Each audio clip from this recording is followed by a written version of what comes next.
मेरा परिचय, मैं शीला सुखदेव सिंह गोगामेडी, राष्ट्रीय राजपूत करनी सेना की कार्यकारी अध्यक्ष।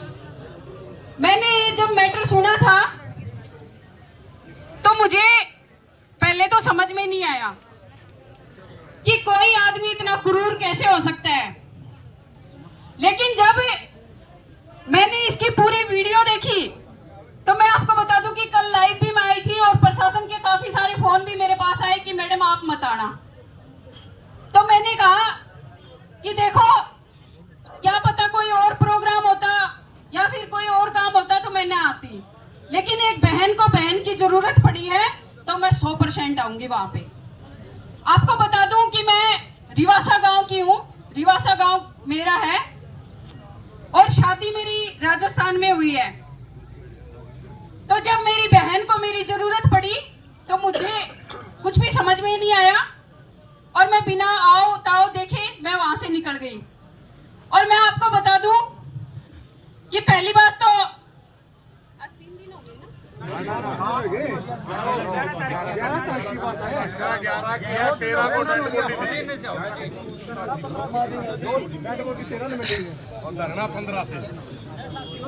अब ये 7 दिन से 8 दिन की जो घटना है, इस पे कुछ लोग शासन के, क्योंकि प्रशासन का नाम नहीं लूंगी, शासन के लोग इसको दबाने का काम कर रहे हैं। क्योंकि प्रशासन अगर इसमें होता तो 3 दिन का टाइम नहीं लगाता उसको ढूंढने में। इसमें काफी लोग शासन के भी मिलेंगे और मैं उन लोगों को चेतावनी भरे शब्दों में कह देना चाहती हूँ कि या तो सरेंडर कर दो, क्योंकि जब तक तुम्हें जूत नहीं पड़ेंगे तब तक तुम सुधरोगे नहीं। और ऐसे लोगों को मैं कहती हूँ कि अपने चौराहे पे ले जाओ और फांसी देकर ही उसको आप पीछा छोड़ो। ऐसे फांसी दिए बिना पीछा नहीं छोड़ना है। क्या आप लोगों को पता चला है अभी तक कौन कौन लोग हैं? तो प्रशासन भी इतना ढीला क्यों है समझ में नहीं आ रहा। आप जब 7-8 दिन से ढूंढ रहे हैं तो भी आपको हत्यारे मिल नहीं रहे, आप क्या चाहते हैं हमसे? जानकारी नहीं है पूरी। नहीं, एक बात बताओ, आप सब मेरे भाई बैठे हैं, मेरे पिता तुल्य बुजुर्ग बैठे हैं। एक लड़की जो खाली 19 साल की है उसको सुसाइड करने की कहाँ जरूरत है? इंग्लिश तो हमारे हरियाणा में काफी कम आती है हमें, ये भी एक सच्चाई है। बीच में ना बोलना, कोई नहीं बोलेगा बीच में। तो मुझे बताएं कि ये प्रशासन ऐसी क्या मजबूरी है जो सुसाइड नोट बना करके हमारे बीच में ला रहा है?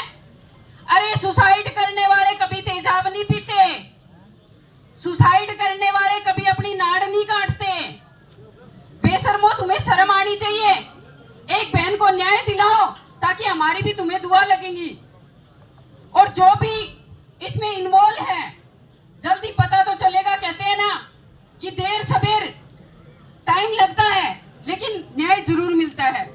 हमारे मैटर में भी आपने देखा होगा, न्याय हमें धीरे धीरे मिल रहा है। अभी तक हत्यारे हमारे भी ऐसे ही भाग रहे हैं लेकिन धीरे धीरे सामने आ रहे हैं। पर मेरा हरियाणा हमेशा से मजबूत है, मेरे भाई हमेशा से मजबूत है। मैं आप लोगों को कह देती हूँ कि जिस दिन भी आपको पता चल जाए उनका जच्चा बच्चा मत छोड़ना। ऐसे लोग पनपेंगे दोबारा, अगर कभी पनप गए तो बेटियां तो फिर पैदा करने से ही लोग डरेंगे। अरे बेटियों को पैदा करते क्यों हैं हम? बेटियों से 2 परिवार बसते हैं, परिवार एक ससुराल और एक मायका। अगर ऐसे कांड होंगे तो हम क्यों बेटियों को पैदा करेंगे और क्यों बेटियों को आगे बढ़ने के लिए आगे आकर्षित करेंगे? पहले कहते थे लोग कि बाल विवाह कर दिया, बाल विवाह कर दिया। बाल विवाह पे रोक होनी चाहिए, शिक्षा पे रोक होनी चाहिए, महिलाओं को शिक्षा मत दो, बाल विवाह कर दो। अब मैं कहती हूँ कि कहीं ना कहीं बाल विवाह ही ठीक था, कम से कम हमारे ऊपर इतने अत्याचार तो नहीं होते थे ना। हैं? आज हमारे ऊपर जो अत्याचार हो रहे हैं, साले बेशरम, उनके घरों में मुझे नहीं पता क्या औरत होती है या नहीं होती, लेकिन इतने घिनौने हत्याकांड और घिनौने कार्य करते हैं ऐसे लोग। निर्दयी और जानवर की दृष्टि से देखती हूँ मैं, ऐसे लोगों को इंसान की दृष्टि से देखती नहीं हूँ। और मेरा फुल सपोर्ट आप लोगों को है। ये करनी सेना, सुखदेव सिंह गोगामेडी की करनी सेना, आपने सुना होगा, 22 राज्यों में फैली है। आप एक इशारा करना, पूरा हरियाणा जाम ना कर दिया तो मेरा नाम बदल देना।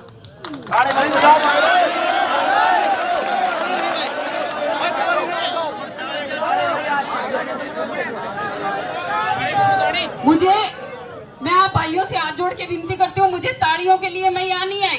ताली बजाने के लिए मेरे पास बहुत है और मैं भाषण देती हूँ तब तालियां बहुत बजती हैं, लेकिन आज मुझे ताली नहीं, मुझे सिर्फ न्याय की बात करनी है और मुझे सिर्फ न्याय चाहिए, अपनी बहन के लिए न्याय चाहिए।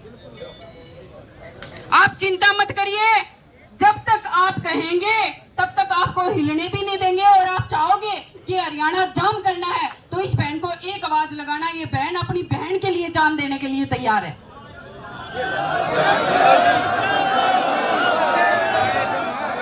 हरियाणा पुलिस, हरियाणा पुलिस, न्याय दो, न्याय दो, मनीषा को न्याय दो, मनीषा को न्याय दो, मनीषा को न्याय दो,